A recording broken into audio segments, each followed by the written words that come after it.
The Ozark Highland was one of the last regions in the eastern United States to be conquered by European settlers. While sections of the country farther west were being settled during the early 19th century, the Ozark Mountains were still the domain of Osage Indians, fur traders, and miners. Schoolcraft remarked before journeying into the region in 1818, "I begin my tour where other travelers have ended theirs, on the confines of the wilderness, and at the last village of white inhabitants between the Mississippi River and the Pacific Ocean." Southern Missouri is no longer the vast wilderness that confronted Schoolcraft, but it is one of the most ecologically significant areas in the Midwest. The area is home to dozens of rare and endangered plants and animals, including the bald eagle, eastern cougar, and at least a dozen species of bats. Several species, like the Ozark blind cavefish, exist nowhere else. The region's geology is significant as well. The entire Ozark Highland is made up of what is known as karst topography. As a consequence, Missouri has more caves than any other state, and some of the largest springs in the world. At an average daily discharge of over 200 million gallons, Big Spring on the Current River is one of the world's 10 largest single-outlet springs. It is the United States' largest spring. Nearby, Greer Spring more than doubles the flow of the 11-Point National Scenic River, one of the first 8 designated wild and scenic rivers in the country. North of the 11-Point, the Current and Jack's Fork rivers have been preserved since 1964 as the Ozark National Scenic Riverways. In the 1930s, the Mark Twain National Forest was established to rehabilitate lands ravaged for more than a century by timber barons. Today, however, preservation often takes a back seat to other uses on the National Forest. The unique geologic processes that form the Ozark Highland have allowed vast deposits of minerals to develop. The most important of those is lead.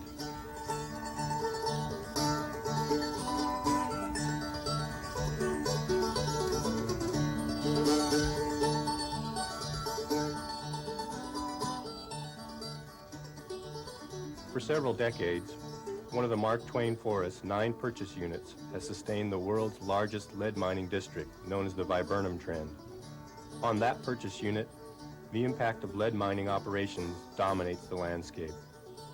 The largest of the Missouri lead miners, the Doe Run Company, has recently proposed similar developments for the 11-Point district of the forest, in the center of the Big Springs country.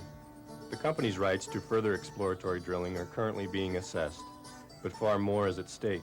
The fate of some of the nation's finest waters and the wildest remaining area of the Earth's oldest landmass is in the hands of the United States Forest Service and the Bureau of Land Management.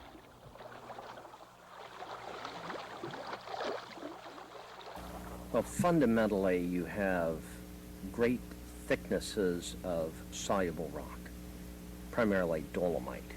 That's a rock which is soluble in slightly acidic groundwater. That's why you have the caves and springs that typify the area. The sedimentary rocks were laid down on the sea floor. Subsequent to that, they were uplifted into the Ozark Dome, as it's now called. And then streams have been eroded into it. Karst is a landscape developed on a soluble bedrock, in which there is appreciable groundwater movement through solutionally widened openings. The 2 ingredients of karst are the soluble rock and appreciable water movement through solutionally widened openings. You don't have to have sinkholes in order to have karst, although you often do, and in this area you do. You don't have to have caves and losing streams and springs in order to have karst, but in this area you do. This whole region is karst. The emplacement of the lead is something that's rather unique to the area. Now, that's not to say that all the lead that we have in the United States is just located in this area, but there are some very important deposits. You know, it's a world-class district, and when they say world-class district, that means nowhere else in the world is there the tonnages and the grades and the range of metals that come out of those places. For nearly 3 centuries, miners have been tapping the Missouri deposits. Although the early mining operations took their toll on the land, more recent operations have scarred the Ozark landscape forever. The majority of the mining this century has been done by the world's largest integrated lead producer, the Doe Run Company, and its predecessor, St. Joe Lead Company. In the old lead belt, gave away the tailings pile. It was a liability to them or to whoever owned it. They gave it to the county. And in that respect, they have not been responsible by giving away these environmentally degraded areas. And that's what that is. It's a biological desert out there in those tailings ponds. And the old lead belt area, they're very unstable. And Doe Run has tried to get rid of that liability. And in some instances, they have succeeded. St. Joe's record over the years, I think, is pretty abysmal over the whole history of St. Joe. In the old lead belt, it was basically get in, get out, leave everything behind. In fact, one of the ironies is when they left the old lead belt, they donated this property to the state, which is now St. Joe State Park, including an area of old mines and buildings, but also a lot of tailings ponds. And this, like a lot of these old tailings ponds, the dams are unsafe. A whole bunch have been identified as in danger of collapse. St. Joe Minerals originally owned the land in 1976. They donated 8,500 acres to the state of Missouri to be developed into a state park. The area has become a gold mine for recreational enthusiasts, in that it contains 2,000 acres of riding area for off-road vehicles, 4 lakes, 2 of which has swimming. All the lakes are stocked with fish. Now, you may think of it as just ground-up rock and what is wrong with ground-up rock, but this is rock associated with highly mineralized areas. So it's going to have heavy metals in it, sulfates, and a bunch of things. Heavy metals can be very toxic to aquatic life. The dams in the new lead belt, well, the old lead belt were built with state-of-the-art technology, and we know now they're far from being good enough to protect the streams. And there are a lot of people who have concerns about the viburnum trend, the dams there. And yeah, as we proceed through time, I suspect we'll find those may not be up to standard as well. We can't fix these problems once we have created them. You can't dig up an entire tailings-filled valley and do something with it. The problem will remain. It will remain there forever. I believe that there's technology available to reclaim them. It may not happen quickly. Anything people build lasts only a certain period of time, and then it's gone.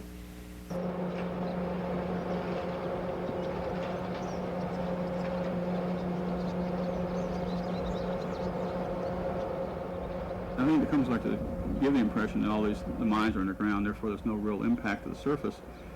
And because a lot of the mine areas themselves are off the beaten path and people don't see them, but we fly overhead, or if you visit one of the sites, you see that just the amount of acreage that's devoted to the mine site itself, to the tailings waste ponds, to the infrastructure, like roads, like railroad spurs, like power lines and this sort of thing. Tremendous impact, tremendous scarring on the surface. Well, I would have to say that if one looks seriously into their environmental record, it's very lousy, and it's obvious that they're not going to do anything they don't have to. They're packing these holes for blasting with their dynamite. You know, they use a lot of ammonium nitrate, and they're very sloppy with it, and they spill it all over, and they suck it out, and they call it mine dewatering, which includes the diesel and the oil that they drain right on the mine floor, and they pump this into the water.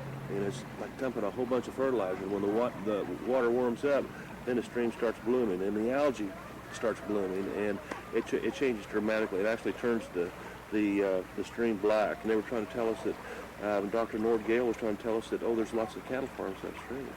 But you go upstream to their discharge point, it's a different stream. But you go downstream, and it's very obvious what's going on. All of the active mining in the new lead belt, or viburnum trend, takes place on private inholdings on the Mark Twain National Forest. The Doe Run Company says the reserves in that area of the National Forest will soon be depleted. In the early 1980s, the company began to explore for new deposits south of the viburnum trend on the 11 Point district of the forest.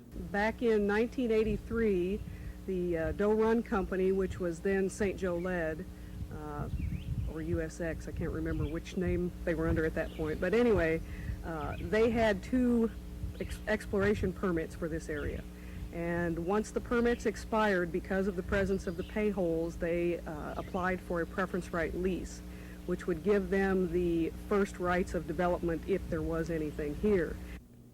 The National Park Service, which manages the nearby Ozark National Scenic Riverways, has been critical of the proposal from the beginning.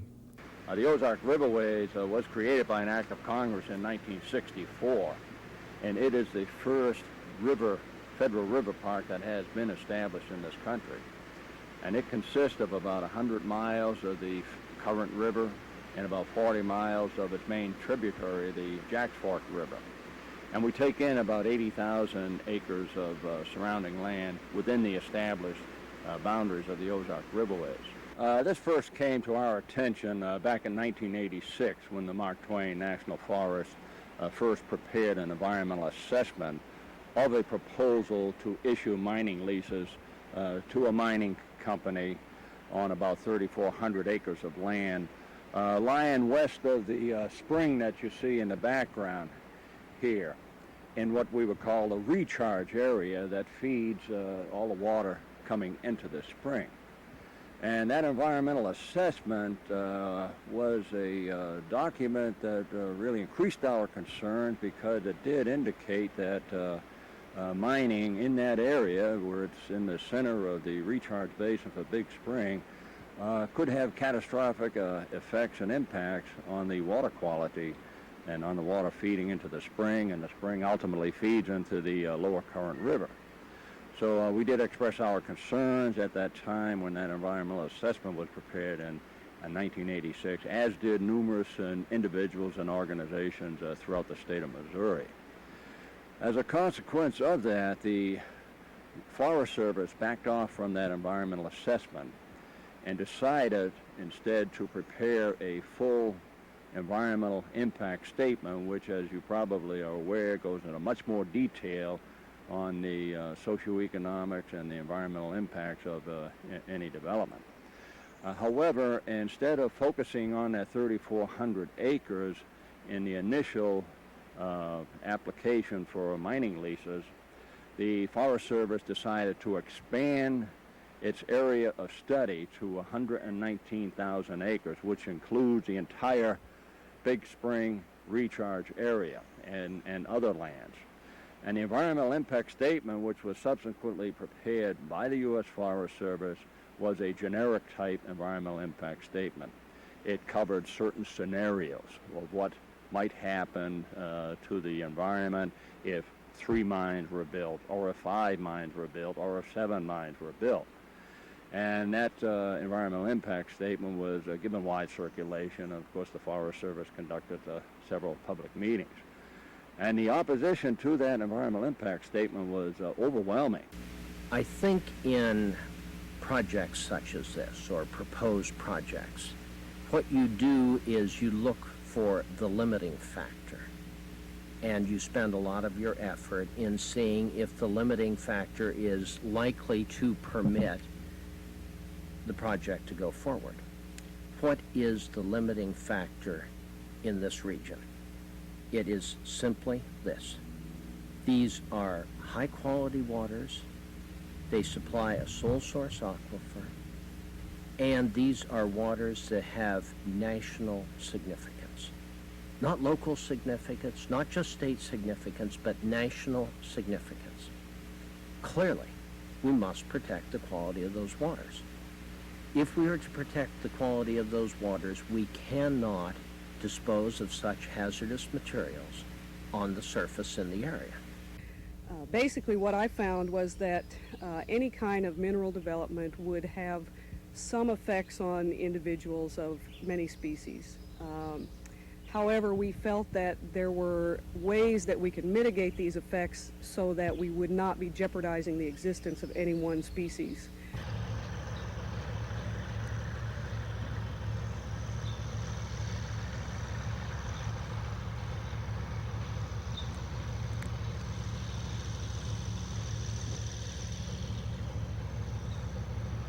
the impact statement was on the right track, and it should have signaled the Forest Service that this is a bad decision and nothing should proceed until we have good, solid information, answers to all these questions. Instead, they retreated into the security of looking at just the question of drilling, exploratory drilling on the small area.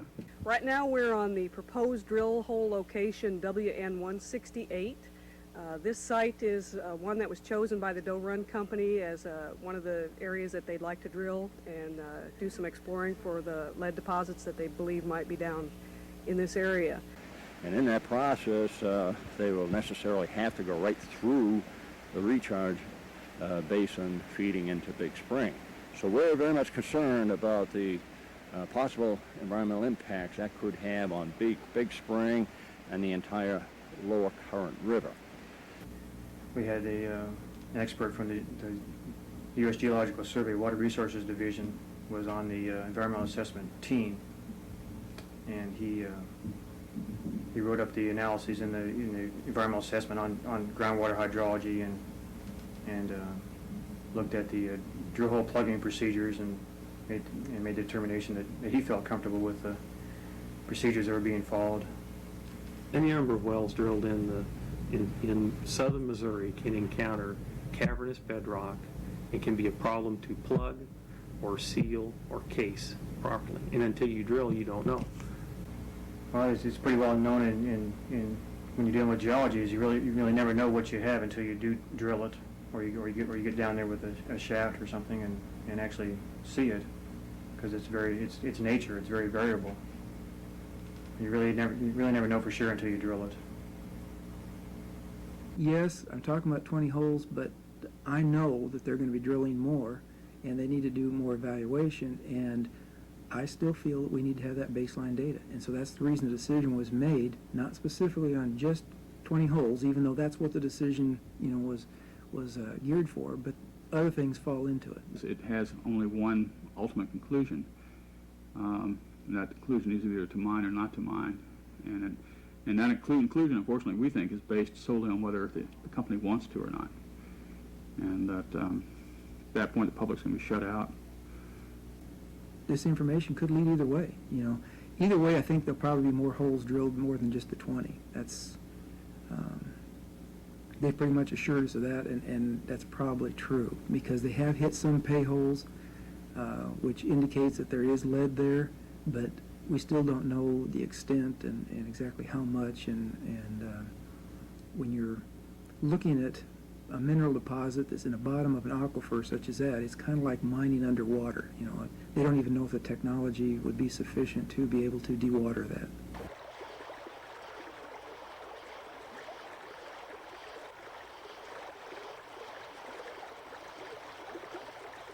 We don't believe that if any company goes in and spends the kind of money it takes to do exploration drilling nowadays, and should they find an ore body that they think they want to drag it out, I find it very hard to believe that the government's going to turn around and say, well, you spent all this money, you found this ore body, but now we're going to say, no, you can't mine it because we're concerned about these other issues. I have a real concern about what the potential effects of mineral development are from going through the EIS process. But at this point, we are strictly looking at drilling of holes. And although it is a possibility that the drilling of these holes will result in a proposal for mineral development, we can't address that until such time as it actually comes up. Right now, the logical progression to mining, yes, there's a high likelihood that could lead to that, but still there's also a possibility that there could not be enough minerals and they just back off. The public lands are an easy way out for a mining industry that wants to fill its pockets up. And it's at the expense of the people who live here and the general public. This is a national forest. And the policy is that mineral leasing is an acceptable practice if it can be effectively mitigated. I think that what's being weighed here is the well-being of people against the profits of of big corporations. And if it doesn't come out in favor of people, then we're all in trouble, not just here in the Ozarks, but everywhere. Well, they're lying to the people here, though. They're lying to the local people by telling them that this is going to be a fantastic thing for your area. Yeah, it's going to create jobs, but the jobs aren't going to be filled by the people that live here. They're not lead miners. They're not engineers. Yeah, I'm going to tell you, boys, there ain't no work here for these people. Now, you go up here and watch these graduation, and I have it last year. I didn't go this year. I had a granddaughter there, and all the bunch of kids you ever see come out of there. Wasn't nothing from the work I'd have to go. Now, that's right. The thing that needs to be heard here is that public opinion was overwhelmingly against mining. Well, when it comes to the drilling of these 20 holes, we believe those concerns have been sufficiently mitigated. What we need, I believe, in areas like the Ozarks is long-term, sustainable development of the resources that are there, not the feast and famine, the boom and bust that has always typified mining. BLM is an advocate for mineral development on federal lands, and I guess the overall policy is that it's good for the local economy to have the mining industry. Unfortunately, boom and bust cycles happen, and the BLM really doesn't get involved in that area. I see no reason that this area has to be mined. I think the argument that we'll run out of lead as a nation if we don't mine this area is totally fallacious. Oh man, it's horrible. I just cannot believe if a lead mine gets put in here, I'm going to sell my business, I'm going to sell my home, and I'm leaving. The tourist industry is dependent upon those three rivers, the Jacks Fork, Current, and 11 Point. And if something should happen to those rivers, it's over. I don't see how somebody can go there and suggest a mine a mile and a quarter away. It's just, it's incomprehensible to me. No, I'd be very much against it. Anything commercialized at all, we're against. It's fine just like it is.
As an organization, I think one of the things we're going to have to look at is that the long-term control of mining waste, whether it be the materials, at the mine site or at the processing site, the tailings materials, or whatever they may be, that those not be deposited on the surface or released in such a fashion so that in 20 years or 40 years or 50 years, we are looking at the same kind of problems in new mining areas as we are looking at in the old lead belt area or the tri-state area.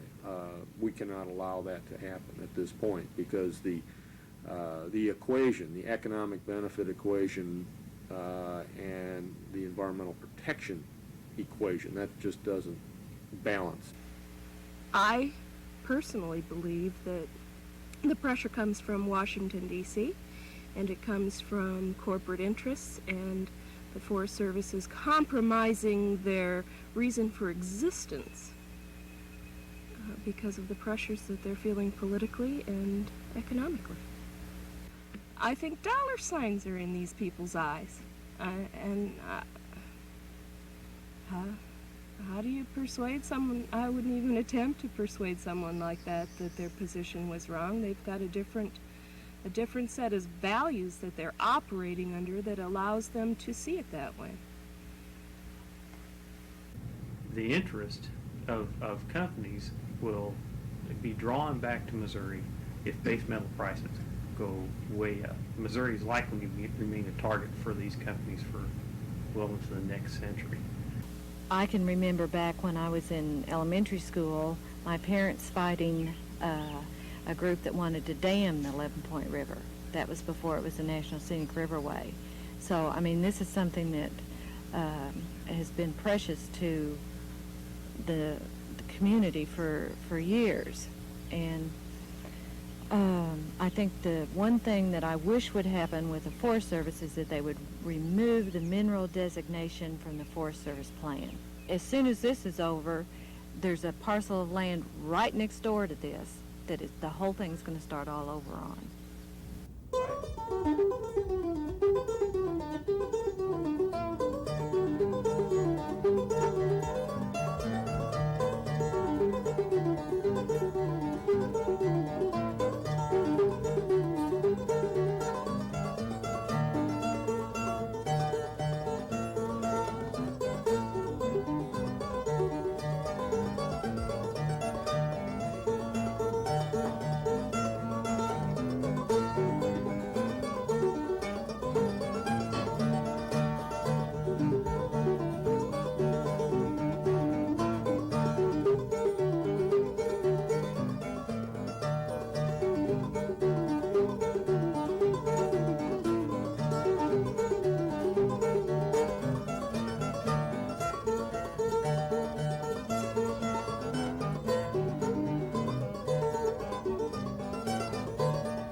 Never before has the Big Springs country been faced with such a serious threat as the Doe Run Company's mining proposal. The Forest Service and BLM maintain that the only issue right now is exploratory drilling, and that would have minimal environmental impact. It is clear, however, to the thousands of people who wrote to plead with the agencies not to allow mining there, that the impacts will not be minimal. Exploration is inevitably tied to mining.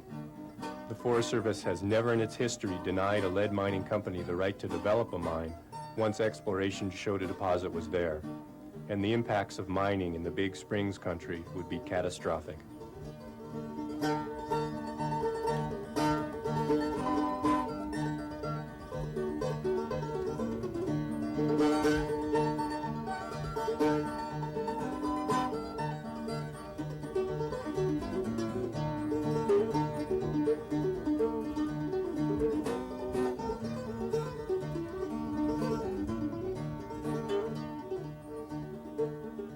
As we deal with the waste that you get from the heavy metals and the heavy metal mining, those impacts last forever.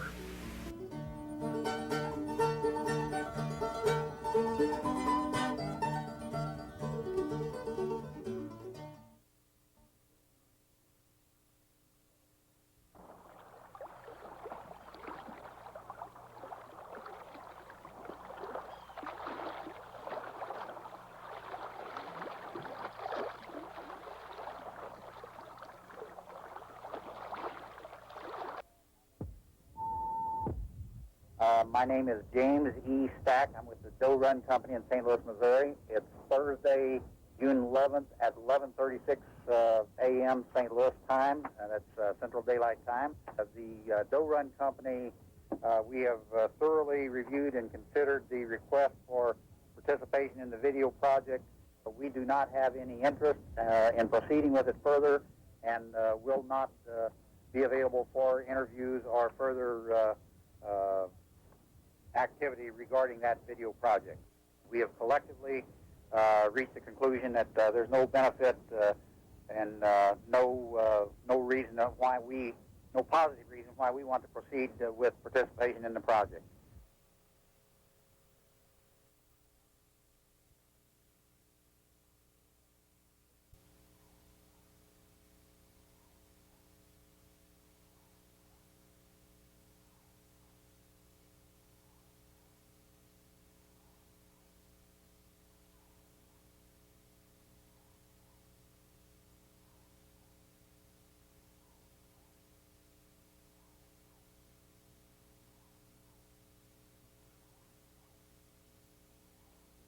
The batteries is recyclable. In fact, I say the only thing you have to use virgin lead for, primary lead for, is the lead oxide paste that's used on the rods. And generally it's true that you use primary lead for lead chemicals because you want the purest lead you can get. But clearly, 80% of the lead's going to batteries, and if more than 90% of that can be recycled, there's a real question about just how much primary lead we need in this country. I see no reason that this area has to be mined. I think the argument that we'll run out of lead as a nation if we don't mine this area is totally fallacious. Man, it's horrible. I just cannot believe, if a lead mine gets put in here, I'm going to sell my business, I'm going to sell my home, and I'm leaving. The tourist industry is dependent upon those three rivers, the Jacks Fork, Current, and 11 Point. And if something should happen to those rivers, you know, it's over. I don't see how somebody can go there and suggest a mine a mile and a quarter away. It's just, it's incomprehensible to me. No, I'd be very much against it. Anything commercialized at all, we're against. It's fine just like it is.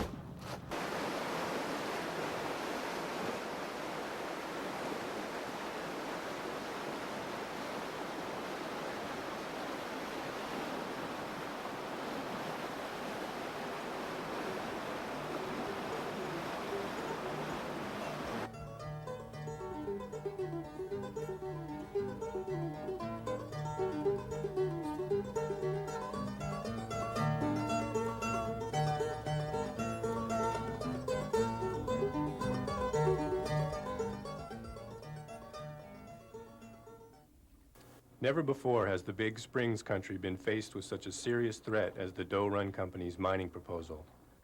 The Forest Service and BLM maintain that the only issue right now is exploratory drilling, and that would have minimal environmental impact. It is clear, however, to the thousands of people who wrote to plead with the agencies not to allow mining there, that the impacts will not be minimal. Exploration is inevitably tied to mining. The Forest Service has never in its history denied a lead mining company the right to develop a mine once exploration showed a deposit was there, and the impacts of mining in the Big Springs country would be catastrophic.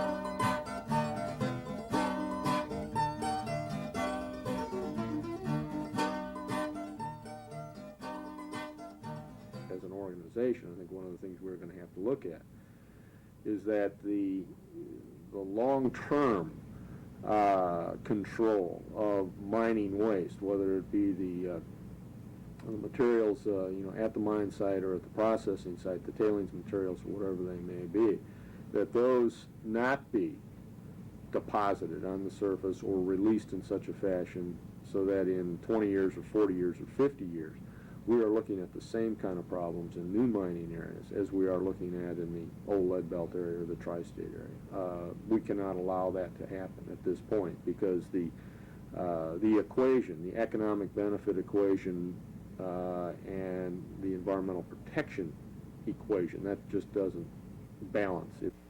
I personally believe that the pressure comes from Washington, D.C., and it comes from corporate interests, and the Forest Service is compromising their reason for existence because of the pressures that they're feeling politically and economically. They call their policy multiple use, but in the case of mining, if the land is used for mining, that doesn't leave much multiple use left for it. It will remove it from other uses. I think dollar signs are in these people's eyes. How do you persuade someone? I wouldn't even attempt to persuade someone like that their position was wrong. They've got a different set of values that they're operating under that allows them to see it that way. You'll see why the majority of the people that live here, why they live here, is it's water and it's timberland, it's hills and valleys and the quiet, the wildlife, and the company wants to come in and change that. The interest of companies will be drawn back to Missouri if base metal prices go way up. Missouri is likely to remain a target for these companies for well into the next century. I can remember back when I was in elementary school, my parents fighting a group that wanted to dam the 11 Point River. That was before it was the National Scenic Riverway. So, I mean, this is something that has been precious to the community for years. And I think the one thing that I wish would happen with the Forest Service is that they would remove the mineral designation from the Forest Service plan. As soon as this is over, there's a parcel of land right next door to this that the whole thing is going to start all over on.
As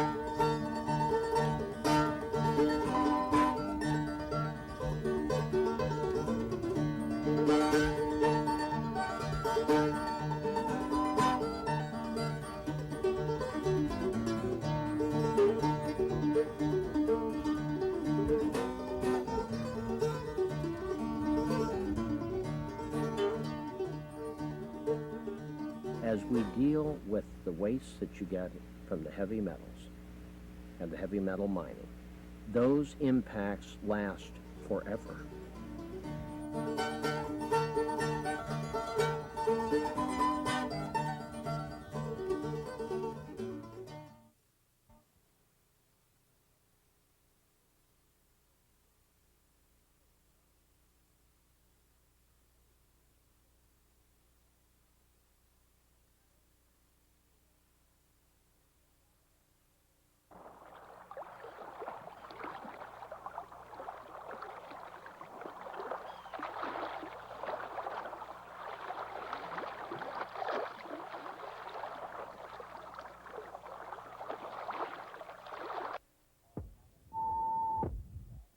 My name is James E. Stack. I'm with the Doe Run Company in St. Louis, Missouri. It's Thursday, June 11th at 11:36 a.m. St. Louis time. That's Central Daylight Time. The Doe Run Company, we have thoroughly reviewed and considered the request for participation in the video project.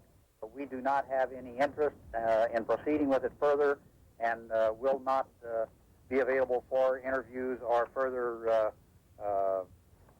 activity regarding that video project. We have collectively reached the conclusion that there's no benefit and no reason why no positive reason why we want to proceed with participation in the project.